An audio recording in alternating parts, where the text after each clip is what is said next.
Marcus Chen had saved every penny for 15 years. The accountant from Denver never took vacations, never bought fancy clothes, and lived on instant noodles most nights. His co-workers thought he was crazy when he talked about his dream of owning a Starship. They laughed even harder when commercial space travel became available to civilians in 2045. But Marcus didn't care. He watched the prices drop year after year as more companies entered the market. Used Starships started appearing at auctions, mostly old cargo haulers and decommissioned research vessels. He studied every model, memorized every specification, and waited for the perfect opportunity. That opportunity came on a rainy Tuesday morning. The auction house in Nevada had listed a peculiar vessel, a Sentinel-class deep space cruiser, manufactured in 2048 by the now bankrupt Stellar Dynamics Corporation. The ship had been repossessed from a mysterious owner who vanished without a trace. Nobody else at the auction seemed interested in the odd-looking craft with its unusual purple hull and oversized cargo bay. Marcus won the bid for a fraction of what similar ships cost. His hands shook as he signed the papers. After all these years, he finally owned a real Starship. The auctioneer handed him the access codes with a strange look. "She's all yours, Mr. Chen. Though I should warn you, the previous owner left in quite a hurry. We haven't had time to fully inspect the cargo areas." Marcus barely heard him. He was already running toward the landing pad where his ship waited. The Sentinel-class cruiser stood 60 feet tall, its purple metallic surface gleaming despite obvious signs of wear. Scorch marks decorated one side, and several panels needed replacement. But to Marcus, it was the most beautiful thing he'd ever seen. He entered the access code at the main hatch. The heavy door hissed open, revealing a dimly lit corridor. The air inside smelled strange, not unpleasant, but definitely not human. Something floral mixed with ozone and a hint of cinnamon. Marcus stepped inside, his footsteps echoing on the metal floor. The bridge was exactly where the schematics said it would be. He settled into the pilot's chair, running his hands over the controls. Everything powered up smoothly. The fusion reactor hummed to life, sending vibrations through the deck plates. Display screens flickered on, showing system status reports in multiple languages: English, Mandarin, Spanish, and several others he didn't recognize. Marcus spent hours exploring his new ship. The living quarters were spacious, designed for a crew of 6. The previous owner had decorated strangely. Lots of curved furniture and soft bioluminescent panels that glowed pale blue in the darkness. The kitchen contained devices he couldn't identify, alongside standard human appliances. It was the cargo bay that changed everything. Marcus had saved it for last, wanting to savor every moment of discovery. The massive space could hold enough supplies for a year-long journey. But as the lights flickered on, he realized the bay wasn't empty. 3 enormous pods stood in the center, each one 12 feet tall and shaped like giant eggs. They were made of some translucent material that pulsed with inner light. Cables ran from each pod to a central control station. Marcus approached slowly, his heart hammering. Through the translucent surface of the nearest pod, he could see a figure inside. His breath caught. It was definitely female, but unlike any woman he'd ever seen. She had to be 8 feet tall, with skin that seemed to shimmer between silver and pale blue. Her hair floated around her face like she was underwater, each strand glowing faintly. Marcus stumbled backward, nearly tripping over a cable. His movement must have triggered something, because suddenly all 3 pods began to hum. The control station lit up, displaying symbols he couldn't read. The temperature in the cargo bay rose noticeably. The first pod cracked open with a sound like breaking ice. Fluid poured out, steaming as it hit the deck. The woman inside moved, her eyes snapping open. They were completely black, like polished obsidian, with tiny points of light deep within, like looking at a star field. She stepped out of the pod gracefully despite her size. The fluid evaporated from her skin instantly, leaving her dry. She wore something that looked like a second skin, a garment that shifted color as she moved. When she saw Marcus, her expression changed from confusion to something else entirely. "Finally," she said, her voice musical and strange. She spoke perfect English, though her lips didn't quite match the words. "You have come for us, husband." Marcus's legs turned to jelly. What? No, there's been a mistake. I just bought this ship. I didn't know anyone was—" The second pod opened before he could finish. Another woman emerged. This one with green-tinted skin and hair like living vines. She was even taller than the first, having to duck slightly to avoid hitting her head on a low-hanging pipe. Her eyes were golden, with vertical pupils like a cat's. "The waiting is over," she announced, looking directly at Marcus. "The contract is fulfilled." "What contract?" Marcus backed toward the door, but his feet wouldn't cooperate properly. The air had become thick, hard to breathe. His head swam with that strange floral scent. The third pod was already opening. The woman inside had skin like burnished copper, with patterns that seemed to move across her arms and face. Her hair was short, spiked, and appeared to be made of some crystalline material that chimed softly when she moved.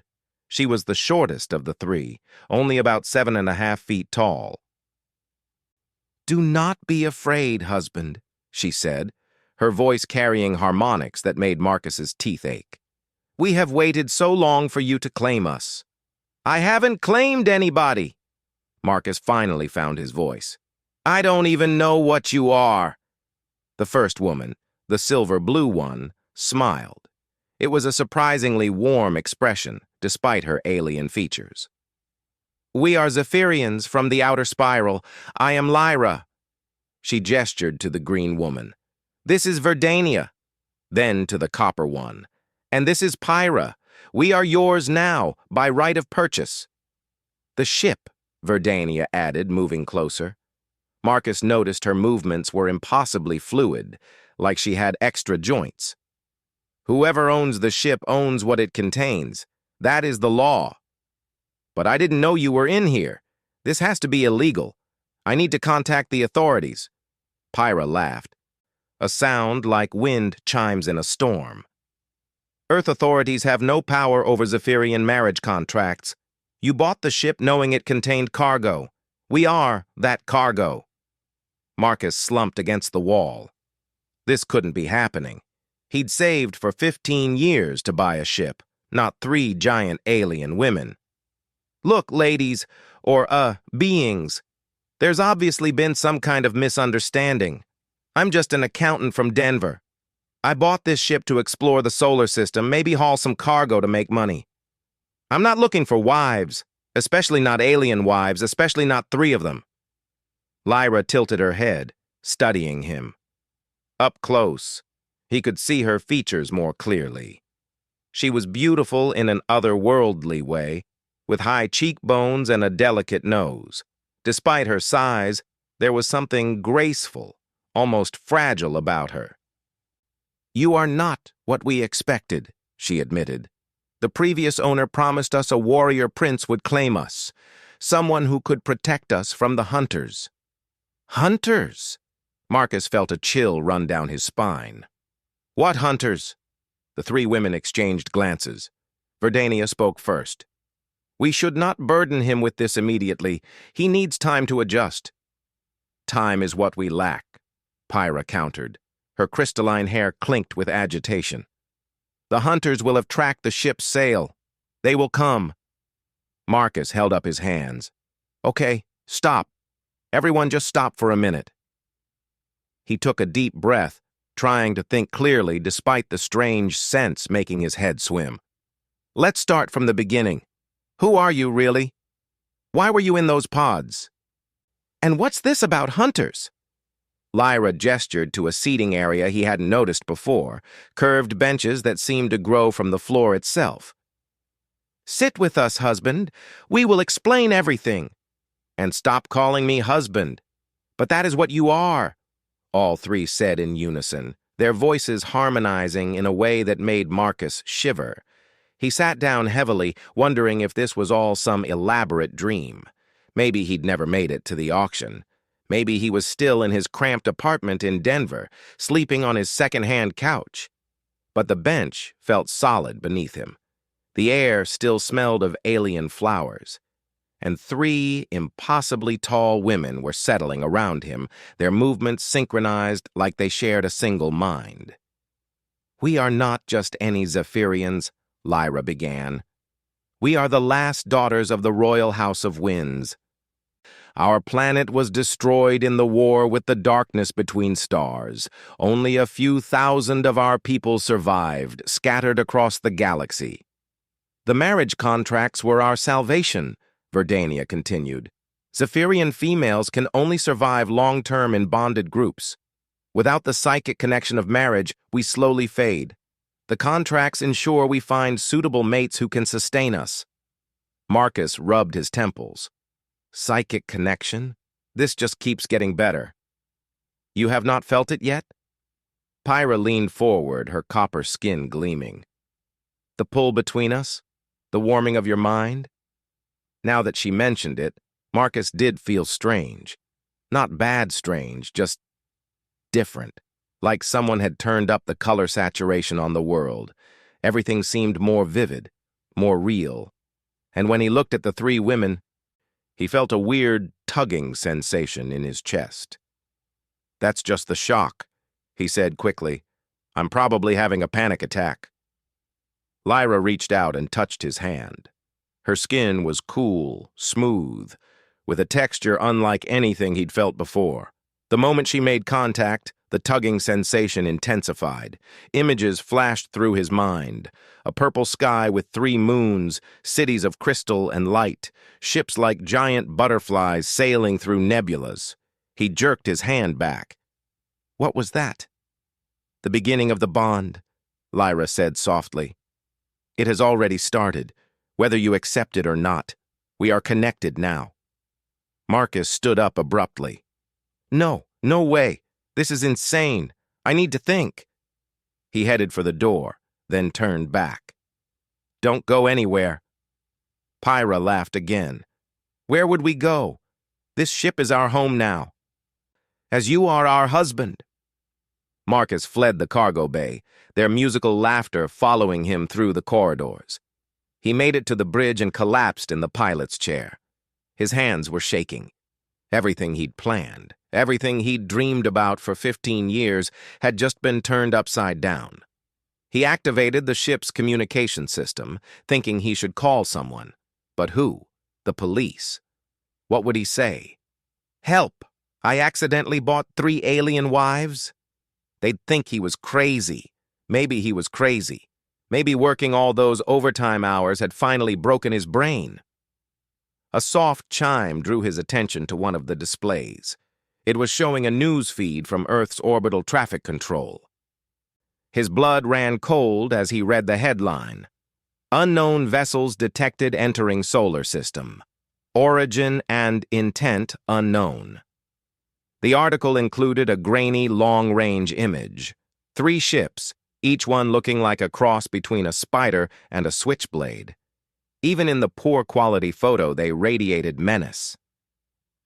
"The Hunters," Lyra's voice came from behind him. He spun around to find all 3 women had followed him to the bridge. They moved so silently he hadn't heard them approach. "Those are the Hunters." Marcus stared at the image. "They're coming here? To Earth?" "They're coming for us," Verdania said. "The Zephyrian royal line carries something they want, genetic material that could unlock ancient technologies.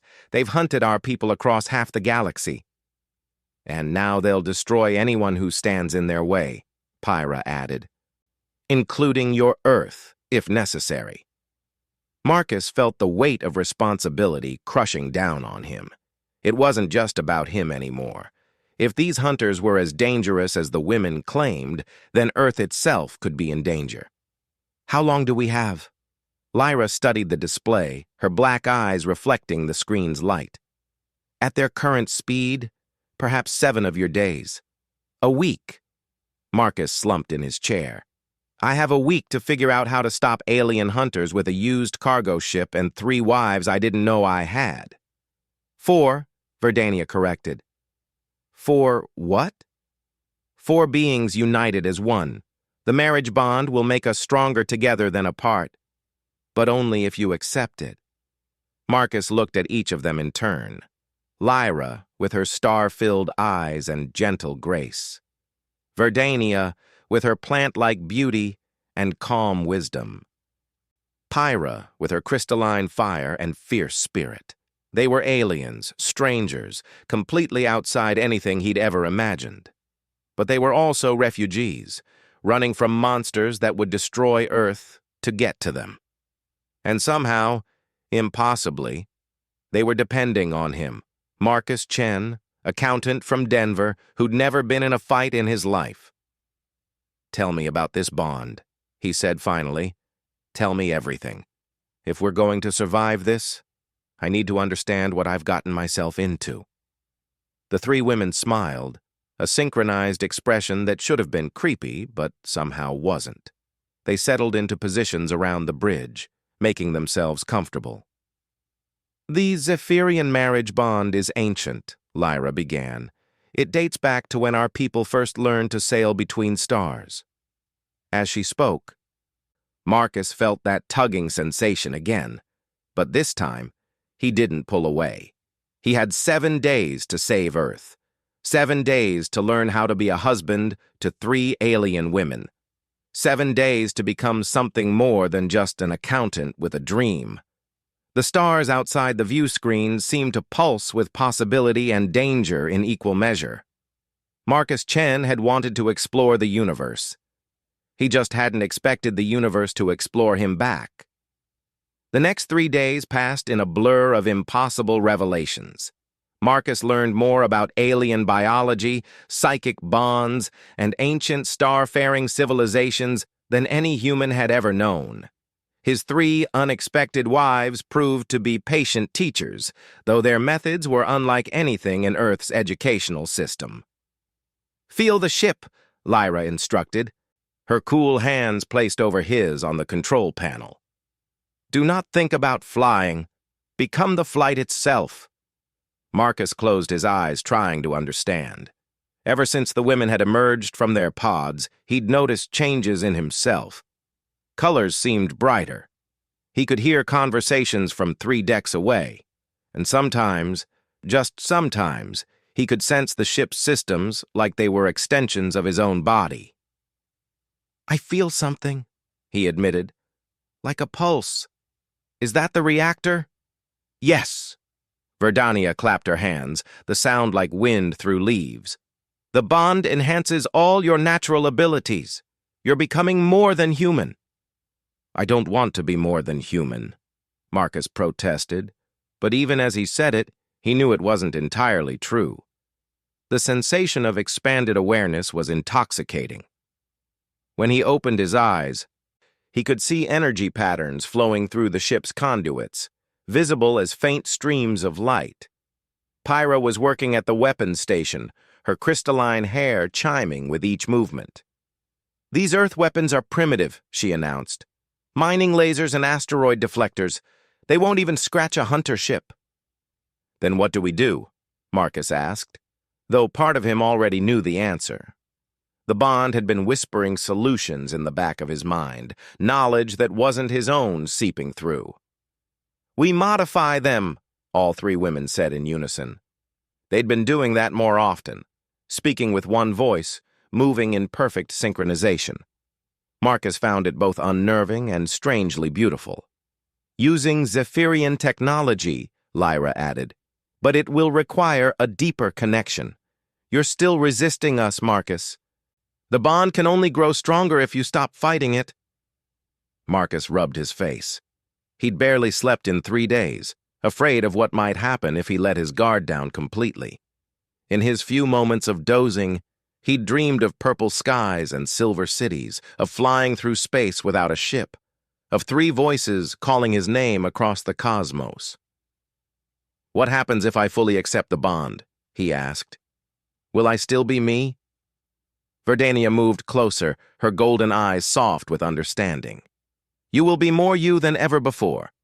The bond doesn't erase who you are. It amplifies it. Your determination, your intelligence, your kindness, all will grow stronger. And our connection to you will allow us to share our strengths, Pyra added. My knowledge of weapons and warfare, Verdania's understanding of life and growth, Lyra's mastery of energy and movement. It sounds too good to be true, Marcus said. Because you're thinking like a human, Lyra said gently. Humans fear loss of individuality, but Zephyrians know that true strength comes from unity without uniformity. We remain ourselves while becoming part of something greater. A proximity alarm shattered the moment. Marcus lunged for the pilot's seat, his fingers flying over controls with a skill he didn't remember learning. A ship had appeared on the edge of sensor range. Not a hunter vessel, but an Earth military cruiser. This is Captain Sarah Houston of the Earth Defense Force vessel Prometheus, a stern voice crackled through the comm system. Unidentified vessel, you are ordered to maintain position and prepare to be boarded. Marcus's mouth went dry. He activated the response channel. This is Marcus Chen, citizen registration number 4471B. I'm the legal owner of this vessel. I have all the proper documentation. Mr. Chen, we're not interested in your paperwork. We detected non-human life signs aboard your ship. Under the Alien Contact Protocol of 2049, you are required to submit to inspection. The three women exchanged glances. They fear us, Verdania said softly. Your people are not ready for contact with other species. Let them come aboard, Marcus decided. We'll explain everything. Maybe Earth's military can help us prepare for the hunters. But as the military shuttle approached, Marcus felt a chill of premonition. The bond was warning him, flooding his mind with images of laboratories, dissection tables, and cold scientific curiosity. His wives felt it too. Lyra's skin flickered between silver and blue, Verdania's vine hair writhed with agitation, and Pyra's crystalline spikes rang with discordant notes. They mean to take us, Lyra whispered, to study us. No, Marcus said firmly. I won't let that happen. The shuttle docked with a metallic clang. Marcus met the boarding party at the airlock, trying to project calm authority.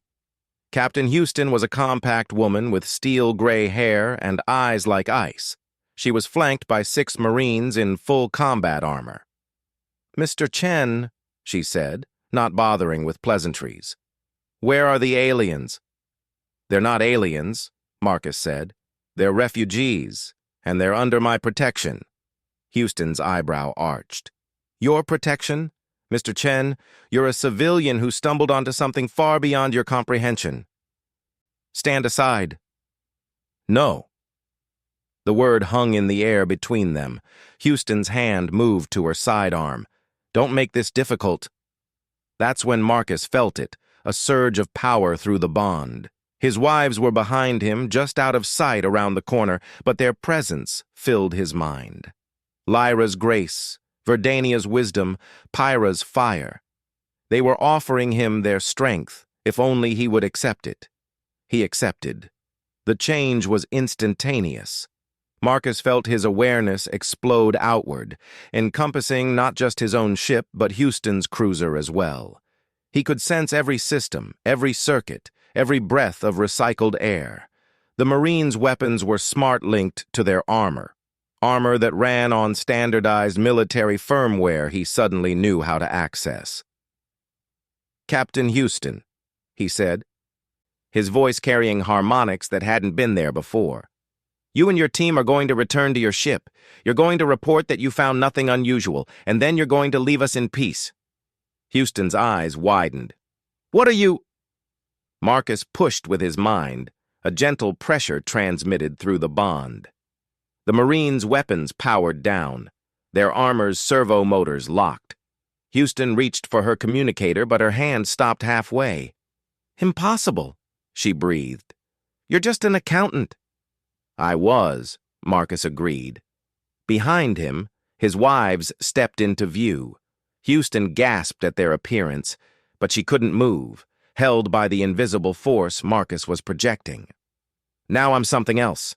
Something Earth needs if it's going to survive what's coming. He released his hold, and Houston staggered. The Marines raised their weapons, but Marcus just shook his head. Those won't work anymore. I've encoded a virus into your armor's systems. Try to fire, and your suits will shut down completely. It was a bluff. He'd done no such thing. But the certainty in his voice, amplified by the bond, made it truth in their minds. The hunters are coming, Lyra said, stepping forward. Her 8-foot frame towered over the humans, but her voice was gentle. They destroy entire worlds in their search for Zephyrian technology. Your Earth has 7 days to prepare. We can help, Verdania added. Our knowledge, combined with your resources, might be enough to stop them. But only if you work with us, not against us. Houston looked between the aliens and Marcus, calculation in her eyes. You're telling me an invasion is coming? And you expect me to just trust you? I expect you to be smart, Marcus said. Check your long-range sensors. You'll see them. 3 ships that don't match anything in your database, moving fast, straight toward Earth. You can waste time trying to capture us, or you can let us help you save your world. The captain activated her wrist display, frowning at the data. Her face went pale. My God, those energy signatures. Hunter dreadnoughts, Pyra confirmed, each one capable of glassing a continent. You have good ships, Captain, but they were built to fight asteroids and human pirates. The hunters have been perfecting the art of war for 1,000 years. Houston made a decision. What do you need? Relief flooded through Marcus. Access to Earth's defense grid, raw materials for modifications. And for your scientists to stop thinking like humans and start thinking like survivors. Over the next 2 days, Marcus's ship became the center of frantic activity. Earth's best engineers worked alongside the Zephyrian women, upgrading weapons and shields with hybrid technology. Marcus found himself at the center of it all, translating between human logic and alien intuition. The bond had changed him in ways he was still discovering. He could go without sleep for days, sustained by energy his wives shared with him. His mind could process calculations at superhuman speed, and sometimes, when he touched one of the modified weapons, he could feel the potential for destruction humming under his fingers. You're adapting well, Lyra said on the 5th night. They were alone on the observation deck, watching Earth spin below them. The other 2 were helping with final preparations on the defense platforms. I don't feel human anymore, Marcus admitted. You are human, Lyra assured him. But you're also Zephyrian now, the first of a new hybrid existence. She paused, her star-filled eyes reflecting Earth's blue glow. I'm sorry we brought this danger to your world. Marcus took her hand, no longer startled by the cool, smooth texture of her skin. You didn't bring it. You fled here just trying to survive. The hunters would have found Earth eventually anyway. At least now we have a chance. Because of you, Lyra said. A warrior prince wouldn't have united our peoples like you have. He would have tried to fight alone. But you, Marcus Chen of Denver, you built bridges.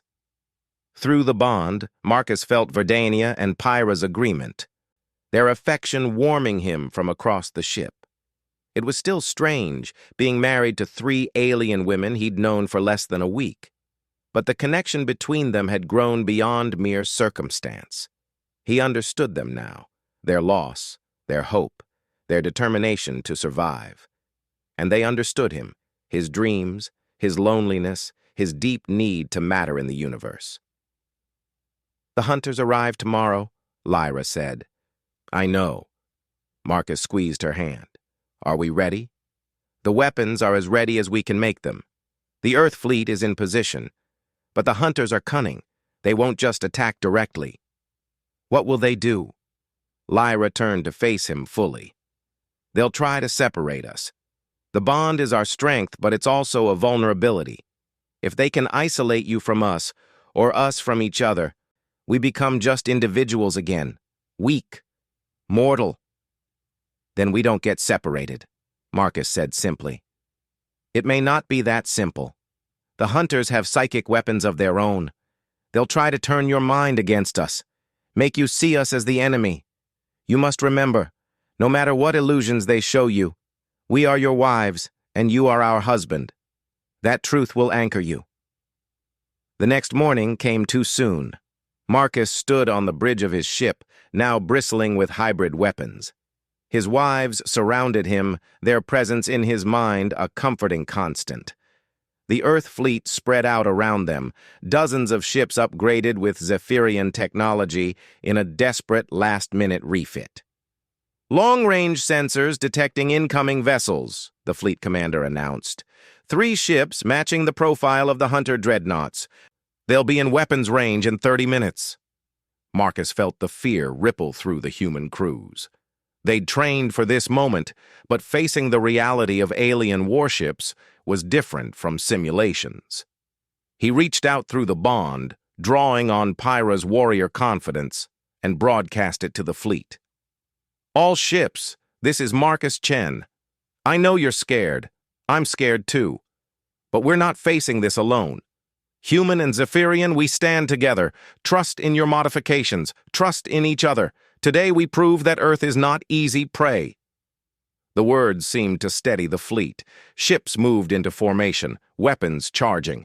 The modified defense platforms hummed with power, their hybrid reactors pushing out energy levels no human technology could achieve alone. Here they come, Verdania whispered. The hunter ships appeared on visual scanners, black wedges of malevolent design covered in spikes and weapons ports. They moved with predatory grace, spreading out to envelop Earth's defenses. Remember, Lyra said urgently, they'll try to break our bond first. Whatever happens, hold on to... The psychic assault hit like a sledgehammer. Marcus's vision fractured. Suddenly, he wasn't on his ship anymore. He was back in his apartment in Denver, waking up from the strangest dream. There were no aliens, no starship, no invasion, just his normal life. His normal job, his normal loneliness. Get up, Marcus, a voice said. You'll be late for work. He sat up, confused. The apartment looked exactly as he remembered it, cramped, filled with takeout containers and technical manuals. Outside the window, Denver's skyline looked normal under a normal blue sky. It was all a dream, he said to himself. Of course it was. Alien wives? How ridiculous. But something felt wrong. The edges of the room seemed to shimmer, and there was a tugging in his chest, like something vital was missing. Marcus! A voice called from somewhere far away, female, familiar. It's not real! Fight it! The apartment wavered. For a moment he saw through it, saw the bridge of his ship, saw 3 women reaching for him with desperate expressions. Then the illusion snapped back into place, stronger than before. You're having an episode, the voice in his apartment said.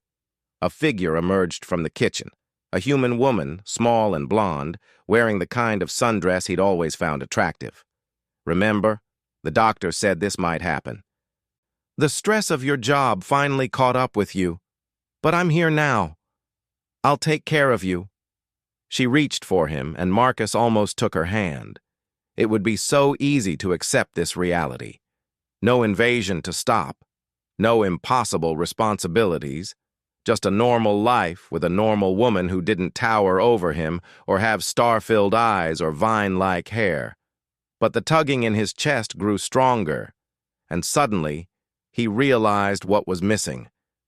The bond. The connection to Lyra, Verdania, and Pyrrha. Even in this false reality, some part of him remembered them. No, he said, pulling away from the blonde woman. You're not real. This isn't real. The woman's face twisted with hurt. How can you say that? After everything we've been through. I love you, Marcus. Isn't that enough? For a heartbeat, he wavered. Then he heard it, a sound like crystal chimes, Pyra's hair when she laughed. The memory shattered the illusion like glass. Marcus opened his real eyes, to find himself on the floor of the bridge. His wives were around him, hands linked, their faces strained with effort. They'd been shielding him from the worst of the psychic attack, taking the brunt of it themselves. "The hunters," he gasped. "Where?" "Still coming." Captain Houston's voice crackled through the calm. "Whatever they did knocked out half the fleet. Ships are drifting, crews unresponsive. We need you up and fighting, Chen." Marcus struggled to his feet, his wives helping him. Through the view screen, he could see the hunter ships had used the psychic attack as cover to close distance. They were almost in weapons range. "Can you fight?" Lyra asked, her silver-blue skin pale with exhaustion. "Can you?" Marcus countered. They were all weakened from deflecting the psychic assault, but they were also together, and the bond pulsed between them like a living thing. "Together," Verdania said. "Always," Pyra added. Marcus took his position at the weapons console, his wife's hands on his shoulders. The moment they made contact, the bond flared to full strength. He wasn't just Marcus anymore. He was Marcus Lyra Verdania Pyra, a Gestalt consciousness operating with perfect unity. "All ships, follow my lead," he broadcast. "Target the lead dreadnought's psychic arrays, those spines along its hull. Take them out, and they can't hit us with another mind blast." The hybrid weapons spoke as one. Beams of impossible color, Earth technology married to Zephyrian science, lanced out toward the hunter ships. The enemy's shields flared, but the modified weapons were designed specifically to counter hunter defenses. The lead dreadnought's psychic array exploded in a shower of exotic particles. The ship reeled, its attack run disrupted. But the other two dreadnoughts pressed forward, their conventional weapons opening up. "Evasive maneuvers!" Marcus called, his hands dancing over controls. His ship spun and dodged with inhuman grace, the bond allowing him to feel incoming fire before it arrived. Other Earth ships weren't so lucky. The cruiser Endeavour took a direct hit, its hull breached, atmosphere venting into space. "We need more power," Pyra said through gritted teeth. "The weapons aren't cycling fast enough." "I can help with that," Verdania said. She placed her hands on the reactor console, and Marcus felt her reaching out with her gift for life and growth. The ship's bio-neural circuits, a Zephyrian addition, responded to her touch. Power flowed like sap through a tree, natural and abundant. The weapons fired again, faster now. Each shot was guided by Lyra's understanding of movement and trajectory, empowered by Verdania's connection to life, and focused by Pyra's warrior instincts. Marcus was the conduit for it all, his human adaptability allowing the different energies to merge. The second dreadnought's engines failed under the barrage. It listed to one side, trying to bring secondary weapons to bear. But the Earth fleet, emboldened by the success, concentrated fire on its weak points. The massive ship cracked open like an egg, its death throes lighting up the sky. That left one hunter ship, but it was the largest and most dangerous. Its captain, clearly done with testing Earth's defenses, accelerated toward the planet itself. "It's going for a ramming run," Houston shouted. "If that thing hits Earth at speed—" "It won't," Marcus said with certainty he pulled from the bond. "All ships, form up on me. We're going to try something crazy." "Define crazy," Houston said. "We're going to link every modified ship into a single weapon, channel all our power through the defense platforms and into one shot. That's impossible. The systems aren't designed for that kind of networking." "Human systems aren't," Marcus agreed. "But we're not purely human anymore." He reached out through the bond. Not just to his wives, but to every ship with Zephyrian modifications. The bio-neural circuits responded, creating connections that shouldn't have been possible. For a moment, Marcus felt the minds of hundreds of humans and the three Zephyrians linked together. "Now!" he shouted. Every weapon fired at once, their beams converging on the defense platforms. The platforms absorbed the energy, amplified it, and released it in a single devastating lance of power that burned across space like a miniature sun. The Hunter Dreadnought's shields lasted approximately 1 second. Then the beam punched through its hull, its reactors, its very heart. The ship didn't explode so much as cease to exist, vaporized by energies that warped space itself. Silence fell across the fleet. Then, slowly, cheering began. They'd done it. Earth was safe. Marcus sagged in his chair, the Gestalt consciousness fading as the immediate danger passed. His wives were around him instantly, supporting him, their relief flooding through the bond. "We did it," he breathed. "We actually did it." "You did it," Lyra corrected. "You united us all, human and Zephyrian together." "This is just the beginning," Verdania said softly. "The Hunters will send more ships when these don't return. But now Earth knows they're not alone in the universe, and they know they can fight back." "And we'll be ready," Pyra added, her crystalline hair chiming with determination. "All of us." Captain Houston's voice came through the calm, formal but warm. "Mr. Chen, on behalf of Earth Defense Force and the entire planet, thank you." "All of you." Marcus looked at his wives, these incredible beings who'd literally fallen into his life less than a week ago. The bond hummed between them, no longer foreign but as natural as breathing. He'd bought a used Starship looking for adventure.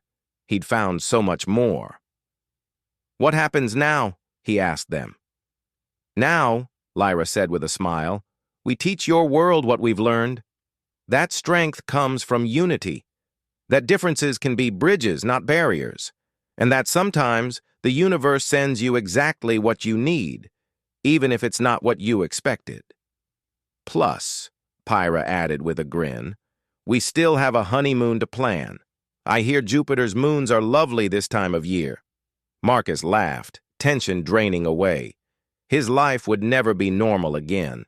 He was married to 3 alien women, bonded in ways humans were only beginning to understand, and responsible for preparing Earth for future threats from the stars.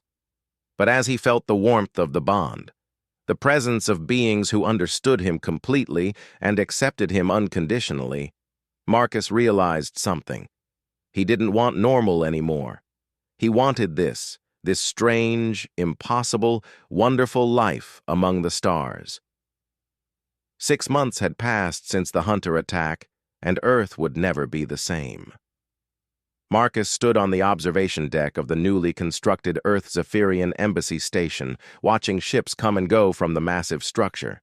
Human vessels docked alongside Zephyrian craft, their crews mingling in ways that would have been impossible just a year ago. "You're brooding again," Verdania said, gliding up beside him. She'd adapted to Earth fashion in her own unique way, wearing a flowing dress that seemed to be made of living leaves. Her vine-like hair was braided with small earth flowers that bloomed in response to her emotions. "Not brooding," Marcus corrected. "Just thinking about how much has changed." "All because you bought a used Starship," she teased, taking his hand. The bond between them pulsed with warmth. The best accidental purchase in human history. Through the transparent aluminum windows, Marcus could see his ship, no longer just his, but theirs, docked at a privileged berth. The purple hull had been polished to a mirror shine, and new modifications bristled from its surface. It had become a symbol of the alliance between their peoples, the ship that started it all. "The council is about to begin," Lyra's voice came through their mental link. Even after 6 months, Marcus still marveled at the telepathic communication the bond allowed. "They're waiting for us." Marcus sighed. The Earth Zephyrian Council was necessary, but the politics exhausted him. He was an accountant at heart, not a diplomat. But as the first human to successfully bond with Zephyrians, his presence was required at every major decision. He and Verdania made their way to the council chambers, where Lyra and Pyra were already seated. The room was a masterpiece of hybrid architecture. Earth's practical design softened by Zephyrian curves and bioluminescent panels. Representatives from 12 Earth nations sat on one side, while the few dozen Zephyrians who'd reached Earth occupied the other. Ah, the Chen Collective, General Morrison greeted them, using the term Earth's military had adopted for bonded groups. Right on time. Marcus took his seat between his wives, feeling the bond strengthen with physical proximity. Across the table, he noticed several other humans who'd recently formed bonds with Zephyrian refugees. The integration hadn't been without challenges, but progress was undeniable. First order of business, the council moderator announced. The Proxima Centauri expedition. Marcus straightened. This was why he'd been anxious. The expedition to establish humanity's first interstellar colony was set to launch in a month, and he'd been chosen to lead it. Not because he was qualified. There were dozens of people with more experience. But because the colony would be joint human-Zephyrian, and his unique position made him the logical choice. The colony ships are ready, Admiral Patel reported. Thanks to Zephyrian technology, we can make the journey in 6 months instead of 40 years. But we still need final crew assignments. I've compiled the list, Marcus said, activating his holographic display. 50 human families, 30 Zephyrian refugees, and 12 bonded collectives. Mix of scientists, engineers, farmers, and artists. Everything we need to establish a self-sustaining colony. Artists? General Morrison raised an eyebrow. Is that really necessary? More than you know, Pyra interjected, her crystalline hair chiming with annoyance. A colony without culture is just survival. We're trying to build a civilization. The debate continued for hours, covering everything from resource allocation to defense protocols. Marcus found himself mediating between human pragmatism and Zephyrian idealism, drawing on both perspectives through the bond. When the session finally ended, Marcus was mentally drained. But there was one more meeting he couldn't avoid, a private audience with the Zephyrian Elder, the highest-ranking survivor of their destroyed world. Elder Zara was ancient even by Zephyrian standards, her skin like polished opal, her eyes holding the weight of centuries. She received them in her quarters, a space that somehow felt larger inside than should have been possible. Marcus Chen, she said, her voice carrying harmonics that made his bones resonate. The accidental savior. Do you know what you've truly accomplished? I helped stop the hunters, Marcus offered, feeling like a student being quizzed. You did far more than that. The elder gestured, and the air filled with holographic images. For 1,000 years, Zephyrians believed we could only bond with our own kind. Our survival depended on finding compatible mates among a dwindling population. We were dying, slowly but surely. The images showed Zephyrian worlds, once vibrant, now empty. Then you came along. A human who could not only bond with one Zephyrian, but 3. You proved that our species could merge, could create something new. I still don't understand why it worked, Marcus admitted. Why me? I'm nobody special. Lyra laughed softly, still so humble. Marcus, you were exactly what we needed. Not a warrior who would try to dominate us, not a scientist who would try to dissect us. Just a man with an open heart and a dream of the stars. The bond chooses those who are compatible at the deepest level, Elder Zara explained. Your loneliness called to theirs. Your dreams matched their hope. And your humanity, your beautiful, adaptable, stubborn humanity, provided the bridge our species needed. But there's something more, the elder continued.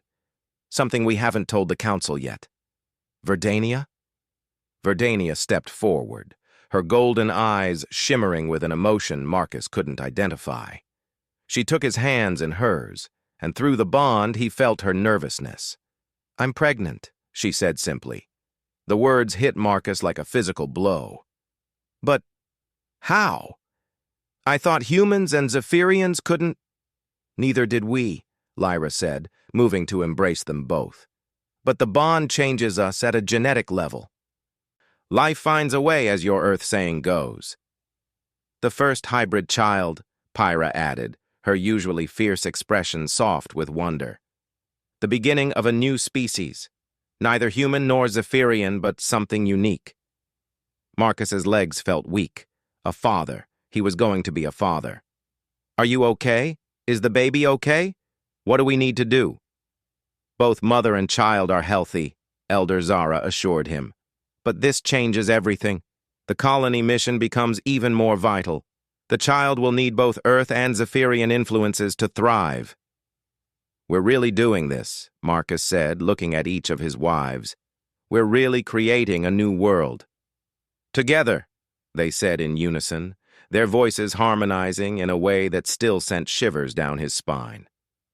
The next month passed in a whirlwind of preparations. The pregnancy news couldn't be kept secret long, and it sparked fresh debates about the future of human-Zephyrian relations. Some Earth factions worried about genetic contamination. Some Zephyrians feared the loss of their pure heritage, but more voices spoke of hope, of evolution, of survival through adaptation. Marcus threw himself into colony preparations with new purpose. He wasn't just building a settlement anymore, he was preparing a home for his child. Their child. The possessive pronouns still felt strange when he thought about the collective nature of their relationship. You need to rest, Lyra chided him one evening, finding him still working in his ship's converted study.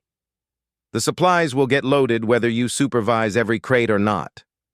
I know, Marcus said, but he didn't stop reviewing manifests. I just want everything to be perfect. Perfect is the enemy of good enough, Pyra said, entering with a tray of food. It was an odd mix of Earth cuisine and Zephyrian delicacies, the kind of fusion that had become common on the station. Besides, since when has anything about our life been perfect? We thrive on chaos. She had a point. Their entire relationship had been one improvisation after another.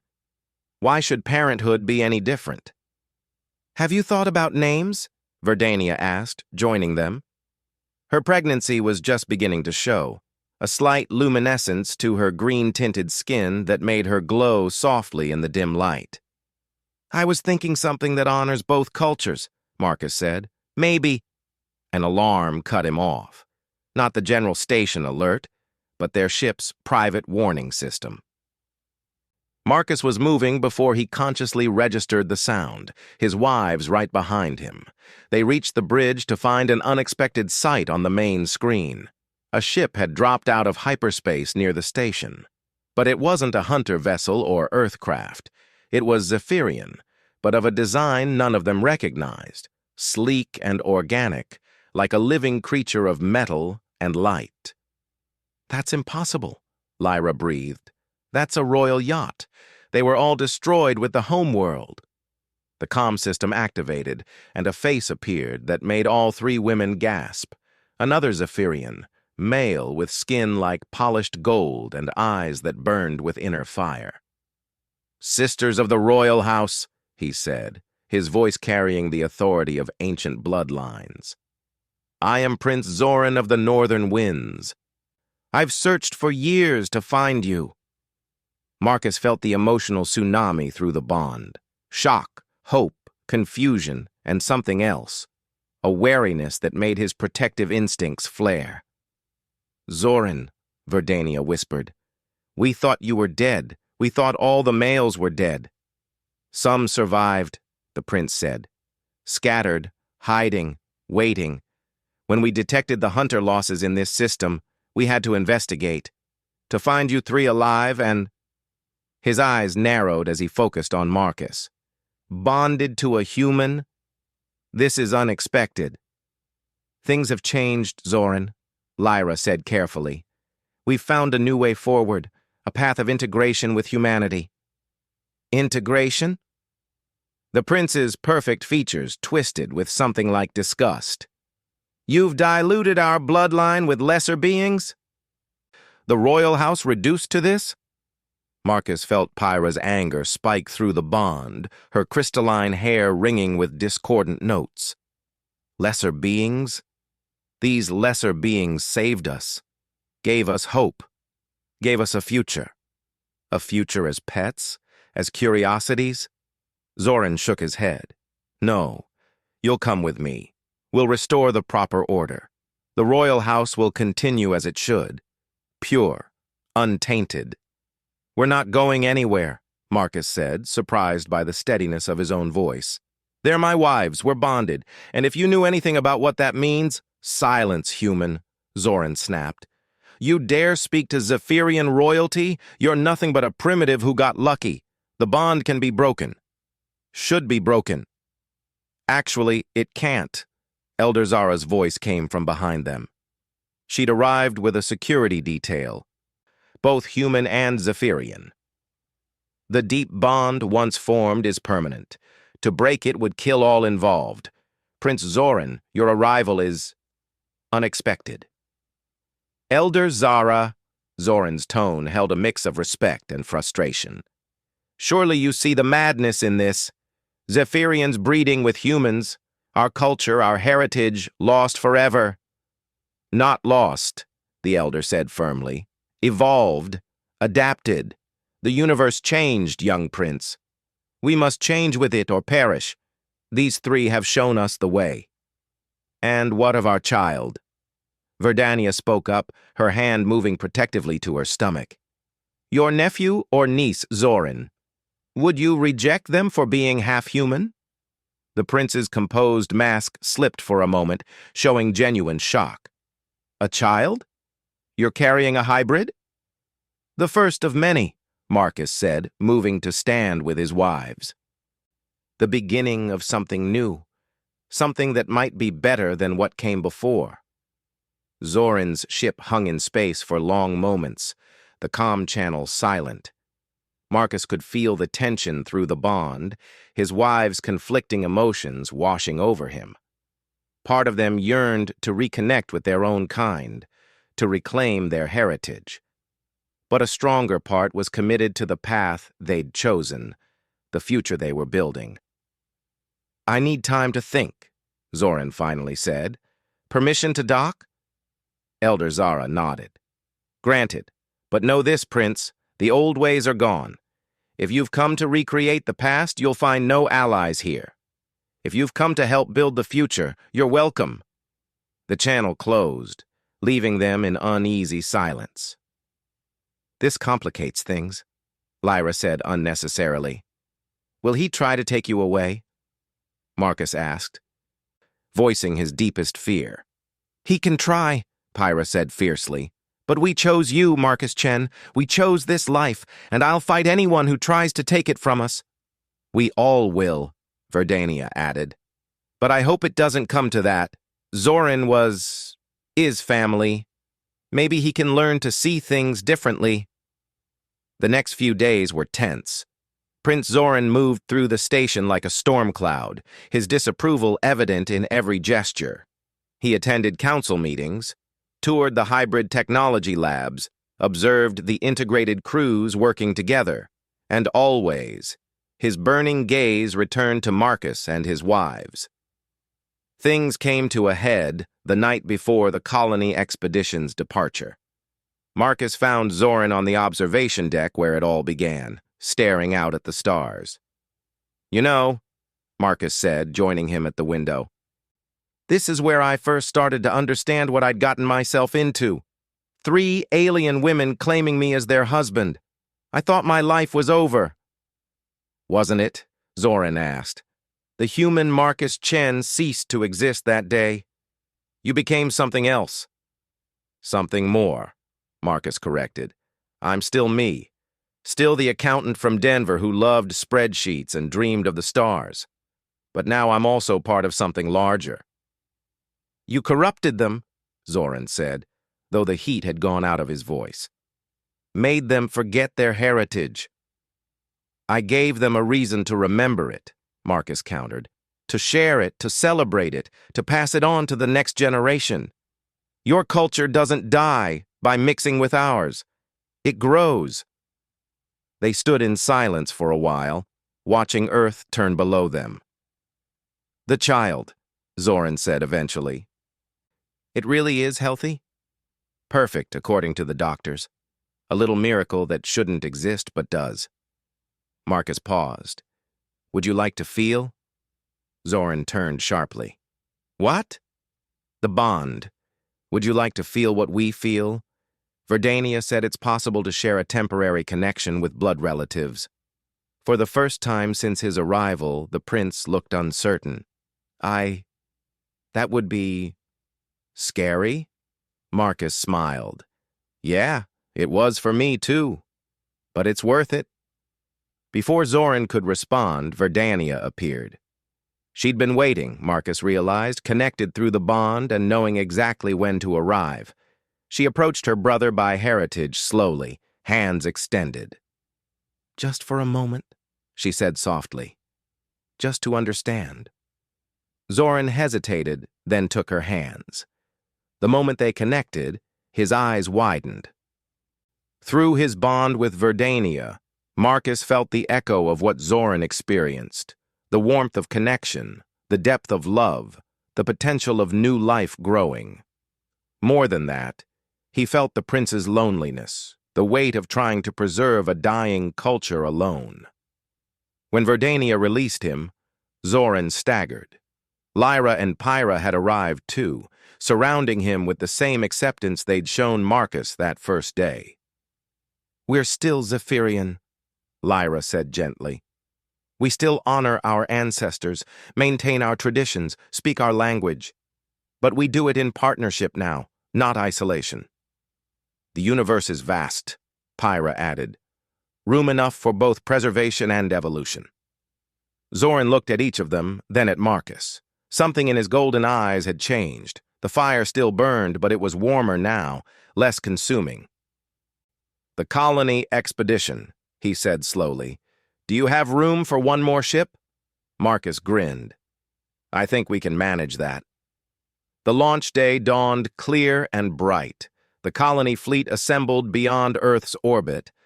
5 massive ships carrying the hopes of 2 species.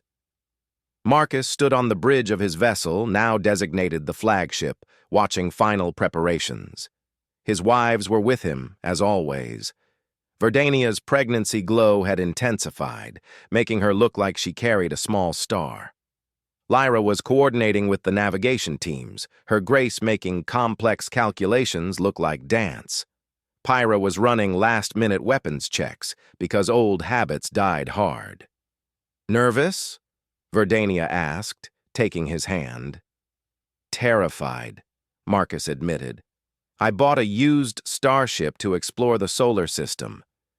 Now I'm leading humanity's first interstellar colony. Life rarely goes according to plan, Lyra said, joining them. That's what makes it interesting. Besides, Pyra added with a grin, you're not leading alone. You've got us. And Uncle Zoran, apparently. They looked at the tactical display, where Prince Zoran's yacht had taken position at the fleet's flank. He'd spent the last week working with surprising dedication to integrate his ship's systems with the fleet network. The prince who'd arrived full of disdain was gone, replaced by someone humbler, more open to possibility. All ships reporting ready, the fleet coordinator announced. Awaiting your command, Director Chen. Director. Another title Marcus had never expected to carry, but like everything else in his new life, he'd grown into it. Before we go, he said, keying the fleet-wide comm, I want to say something. A year ago I was nobody special. Just a man with a dream and enough stubbornness to save for 15 years to chase it. I bought a used Starship looking for adventure. He paused, feeling the bond pulse with his wife's emotions. Love, pride, anticipation. I found something better. I found family. I found purpose. I found proof that the universe is stranger and more wonderful than we ever imagined. Each of you, human and Zephyrian, is taking that same leap today. You're leaving the known for the unknown, trusting in each other to build something new among the stars." Marcus looked at his wives, drawing strength from their presence. "It won't be easy. We'll face challenges we can't imagine, but we'll face them together. Human and Zephyrian, individual and collective. United in our diversity." He took a deep breath. "All ships, prepare for jump. Next stop, Proxima Centauri." The countdown began. Around him, his wives took their positions, their minds linking with his through the bond. Together, they reached out to the ship's hybrid systems, feeling the massive vessel respond like a living thing. 10 seconds to jump," the coordinator announced. Marcus thought about the journey that had brought him here. An accountant from Denver who'd saved every penny to buy a used Starship. 3 alien women who'd claimed him as their husband. A bond that had changed him at the cellular level. A child growing who would be the first of a new species. An interstellar colony that would write the next chapter of 2 civilizations. 5 seconds. His wife's hands found his, their touch grounding him in the moment. Whatever came next, they'd face it together. 3, 2, 1, jump. Reality twisted. The stars elongated into streams of light. The fleet leaped across the void, carrying its precious cargo of hope and determination. In the space between heartbeats, they left the solar system behind. Marcus Chen had bought a used Starship looking for adventure. He'd found so much more. And as the universe unfolded before them in all its infinite possibility, he knew the real adventure was just beginning. In the growing life within Verdania, in the bonds that connected them, in the unity of 2 species reaching for the stars together, the future was being written. And it was beautiful. The stars welcomed them home.